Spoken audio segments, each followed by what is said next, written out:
주가 참 평안을 내게 주시리 그 손 못자국 만져라 그 손 못자국 만져라 그 손 못자국 만져라 주가 널 지키며 인도하시리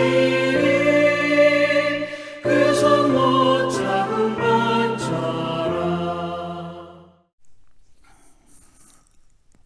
10월 25일 화요일 새벽입니다. 오늘 같이 기도하실 말씀은 사무엘하 21장 15절에서 22절까지 말씀입니다.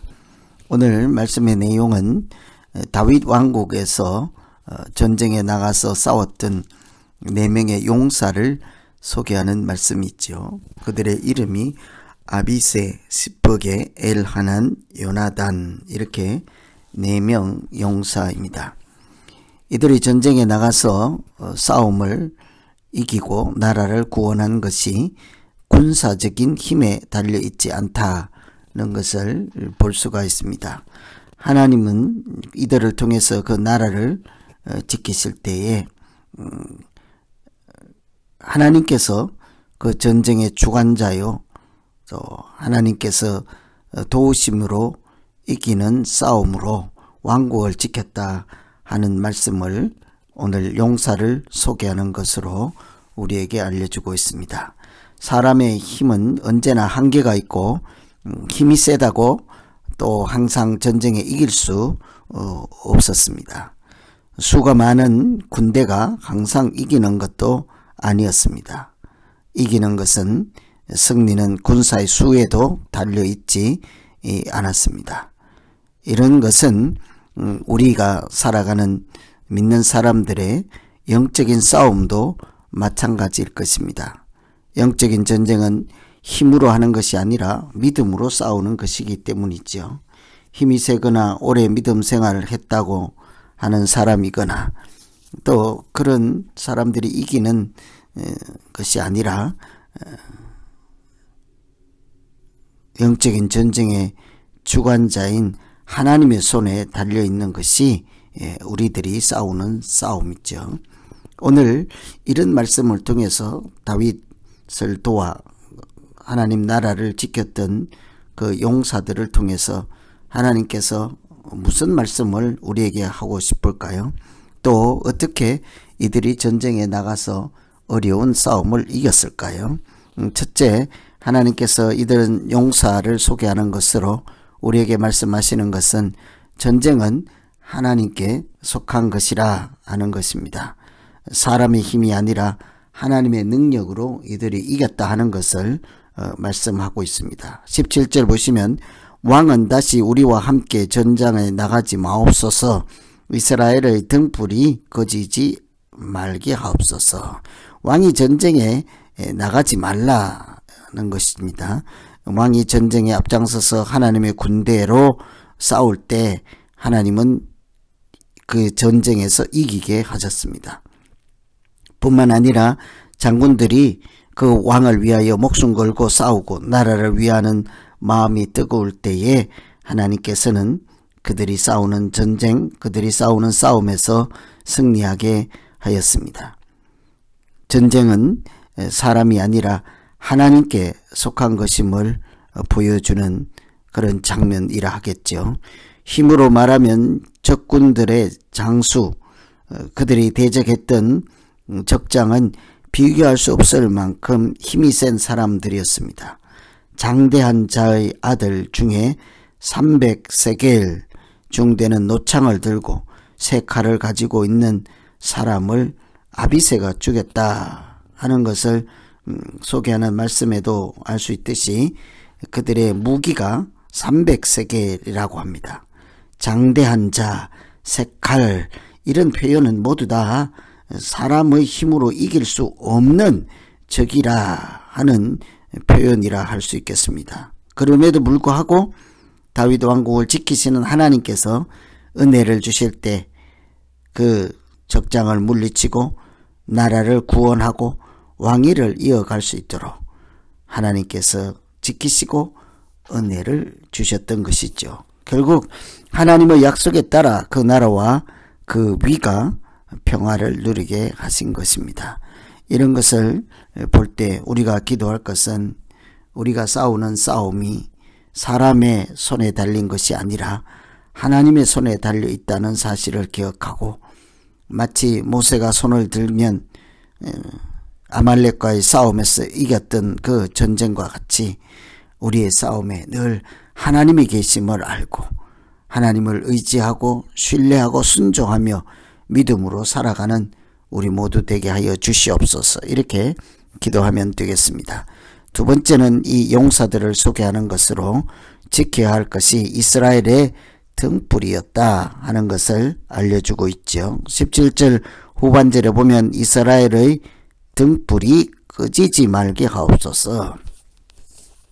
다윗의 용사들은 이스라엘의 나라, 번영, 행복, 평화 이런 것이 어디에 기초를 하고 있고 또 그들이 무엇을 위해 싸워야 하는지를 잘 알고 있었습니다. 그것을 등불이라 표현하고 있죠. 하나님께서 다윗을 주권자로 세우셨다 하는 것은 다윗이 곧 그 국가라고 할 만큼 그 나라의 등불이었습니다. 따라서 그 나라의 신복들, 군대는 다윗과 함께 한 사람들은 그 나라를 지키는 것이 곧 다윗을 지키는 것과도 일치하였습니다. 그래서 그들은 다윗에게 전쟁에 다시 나가지 말고 이스라엘의 등불이 꺼지면 안 된다 하고 만류를 하고 있는 것이죠. 그들의 사명은 이스라엘의 등불을 지키는 것이었습니다. 다윗을 지키는 것이 곧 등불을 지키는 것이요 나라를 지키는 것과 같다는 말씀이겠죠. 하나님께서 기름 부어 세운 사람을 지키는 것이 그 나라를 지킨다 하는 것과 동일시되는 것은 하나님께서 은혜와 은총과 그 나라의 구원을 하나님이 세운 사람을 통해서 베풀어 주시기 때문이지 않겠습니까?